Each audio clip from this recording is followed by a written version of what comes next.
So in the lobby, and as per usual, it is quiet except for the noise that I'm making with my flip-flops. It does look nice outside though, so I'm excited. Y'all better be manifesting this as my retirement in a few years for me, because y'all nice and y'all like me, right? Because I swear, like, this brings me joy, absolute joy to walk out into this. Oh God, can you imagine? Can you imagine waking up every day to this? Ah, the joy. It is the simple things in life. It is the simple things in life. And this here, as you can see by the bright smile on my face at 5:40, at 5:40 on the dot in the morning here in Jamaica. For so many reasons, I am grateful for this trip. It was this very bathing suit that I had on last year when I spoke about how I felt like I was reborn. Even though I was born in Jamaica, I feel like every time I come, especially in the past few years, I feel that there's a growth and that there's change. And it's based on my actions and things that I am a little bit more comfortable doing.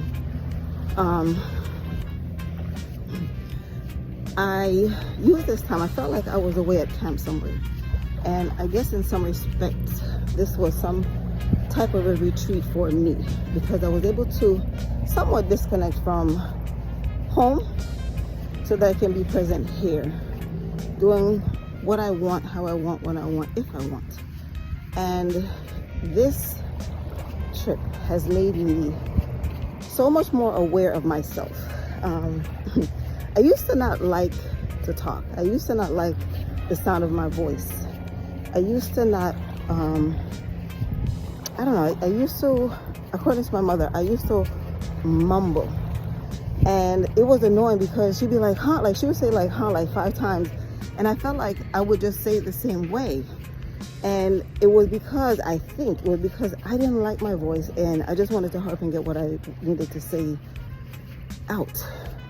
But now I'm appreciating my voice. Mommy used to be like, oh my gosh, you're like you're chopping off the words and swallowing it, because I guess I used to mumble. And then I used to, well, not only that I used to talk like very low, I also used to talk fast. I'm trying to hurry up and get it out. In my ears, it sounded right. It sounded like I was speaking like everybody else. But everybody else was like, huh? And I guess it got to the point where people either had the patience to listen keenly, or they just tuned out. And I remember one time one of my supervisors, like, he actually did say, you speak fast. I don't think I did, but I guess I did. But nevertheless, I did become more mindful of enunciating words, and I do attempt to speak more slowly. But yeah, I think I do speak fast, but I do my best to enunciate my words better so that people can understand the words that are coming out of my mouth. But nevertheless, you know, after finding my voice, you know, picking up this camera every day to do my good morning sunshine messages on my main channel has helped me a great deal, because when I started doing them, it was actually a trip here, and I picked it up one morning. I came outside, and because I was like, this is so beautiful, and I felt like I just needed to share it with the world. And so I picked up my phone and I was like, good morning, sunshine. I'm here in Jamaica. It is beautiful. Have a nice day. Like, when I look back, I laugh at them, but it's a stepping stone, right? So God willed me to pick up that phone on that day and do that for the time that I was here. Like, so every morning, that was what I was doing. And then I would say, oh, it looks cloudy, it's gonna rain, or something like that, right?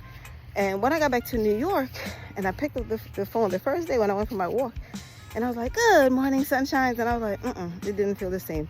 So I put the phone down. And it wasn't until about 8 months later that I was training for a half marathon, and I started training late. So I was like, good morning, sunshines. And then I spoke about the fact that I'm doing this half marathon. And in that moment, it was to keep me on track, right? Because I had to get up every day to go train. And doing that morning message was kind of like some kind of inspiration for me to do it. And I did. And after the half marathon, I kept doing it. I was like, this is weird. But anyway, fast forward. Doing that helped me to become more comfortable speaking to people, kind of, but not really. But it has prepped me, and it prepped me for the first time that I was called to the stage, even though I was very reluctant to take the mic. But I'm trusting the process, and I'm doing things that would usually make me anxious or scared. So yeah, so so everything that I've done, it's been done with intention. There's a fish. If you can see it, there's a fish.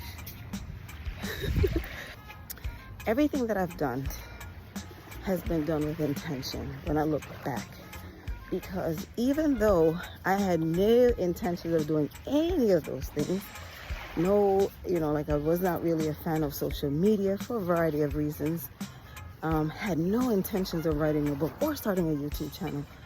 But those were my intentions, but God's intentions, obviously, obviously. So I'm grateful. I'm grateful that I paid attention. I'm grateful that I listened. And as I continue, I am feeling like this is going to be something special for me. My journey is just now beginning, and I'm grateful, right? I'm grateful that people, like I came and a young lady that I met a number of years ago here, she works here, and I don't know, like somehow or another we were drawn to each other, and I feel like I'm her mentor, even though that's only when I'm here, because it's crazy. Like, I think it was the second night, she just came and she started to tell me some things that were happening and asked for my opinion, and I felt like a big sister to her. And I'm grateful, because I feel like this is God's way of preparing me for what is to come. And it does make me happy, because I've always been that person in any group that I'm in. I've always been that person that people gravitate to ask questions about what to do, how to do, blah, blah, blah. And yeah, I feel like now I'm actually living it. So I'm grateful. This trip has been very enlightening for me. I'm looking forward to next year when I return for my annual trip. Not sure if I'm staying at this hotel, but I will be back, God's willing, to I guess compare this year to last year. I'm grateful. My advice to you is to just do it. Just do it now. You will not regret it. As introverts, we really don't like to venture outside of our comfort zone, because being in the comfort zone is comfortable, right? It's safe. This is a place where everything is how we like it. Not too much energy, not too much, nothing that's making us uncomfortable. But that's just it, right? In order to grow, you have to be willing to be uncomfortable. You have to be willing to step outside of that comfort zone so that you can grow, so that you can become the person that God intended you to be. You'll still be an introvert, right? But you'll do things differently. I am happy because I'm doing things on my own terms. I've learned how to say no and mean it, right? Because saying no is one thing, but saying no and meaning it is a totally different thing. I realize that I'm at a place of I don't care. Not that I don't care about stuff, but I don't care about what people say. I don't care about what people think. The only thing that really matters to me is how I feel, how that thing that I'm going to do or that I've done makes me feel. Excuse me, because sometimes we spend too much time worried about them instead of focusing on us. And now that I'm at that place, I'm enjoying life more. I am challenging myself more. I'm stepping outside of my comfort zone more. Baby step, yes, but I'm doing it. I'm happy. I truly am happy. I'm waiting patiently for God to reveal to me what's next. Like what am I supposed to be doing with the gifts that He has given me as it pertains to introversion, right? So I started a channel. I have a whole lot of ideas. I have over 60,000 photos and videos in this phone. I kid you not. And they are to be used. It's funny because a couple weeks ago I actually created a video of photos that I took in 2022, and I know that that the photos and videos that I have in this phone will be put to good use at some point. I love to take photos. I'll talk about that at a later date. But yeah, like just know that everything that you're doing right now is setting you up for the future. Everything that you're doing right now is content that you will use at a later date. So document them, take photos, and enjoy life right now. Like don't wait and say, oh, tomorrow I'm gonna do so and so. What's stopping you from doing it today? If I knew then what I do know now, I probably would have started sooner, but I'm glad that I started when I did, because I don't know if I would have been ready. Who knows, right? You never know.